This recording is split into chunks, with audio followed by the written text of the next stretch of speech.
Have you ever shared a pizza with friends?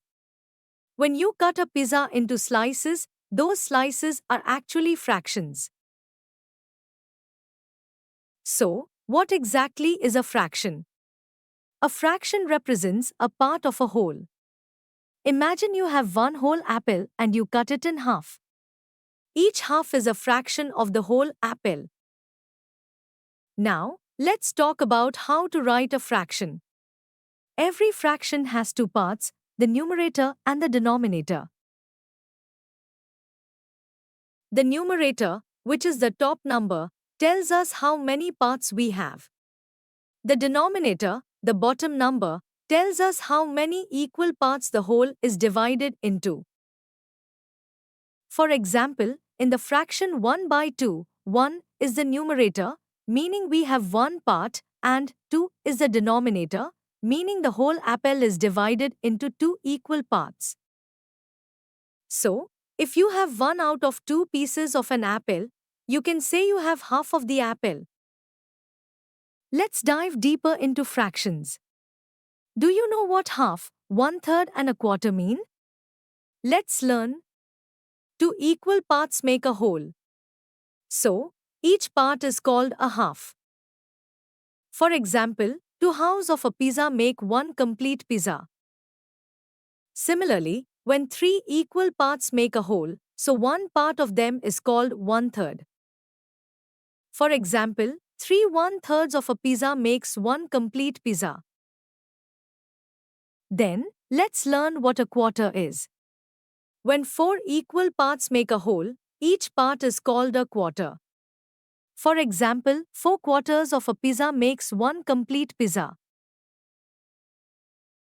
Now, let's understand how fractions fit on a number line.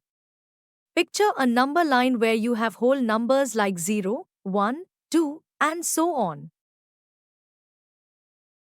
If we wanted to show fractions, we would place them in between these whole numbers.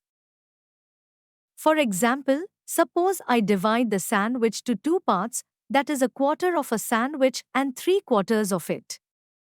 So, a quarter would be 1/4 away from 0, while 3/4 would be 3/4 of the way from 0 to 1. So, 3/4 of the sandwich is more than a quarter of it.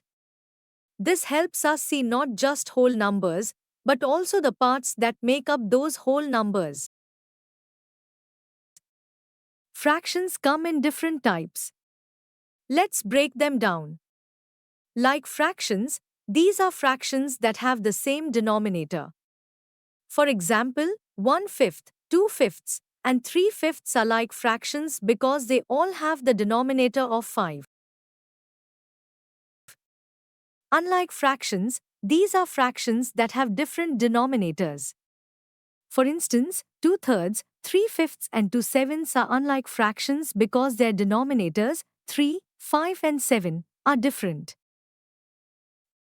Let's dive into adding and subtracting fractions. When adding fractions that share the same denominator, you simply add the numerators and keep the denominator the same. For example, if you have 2/5 and you add 1/5, you get 3/5. Here are two more examples to help you understand addition of fractions. 3/4 and 1/4 become 4/4. Similarly, 1/5 and 2/5 become 3/5. For subtraction, it's the same rule. If you have 3/4 and you want to subtract a quarter, simply subtract the numerators, 3 minus 1 equals 2, and keep the denominator the same, so you get 2/4. Here is another example to help you understand subtraction of fractions. 3/4 minus 2/4 is equal to 1/4. So, what have we learned today?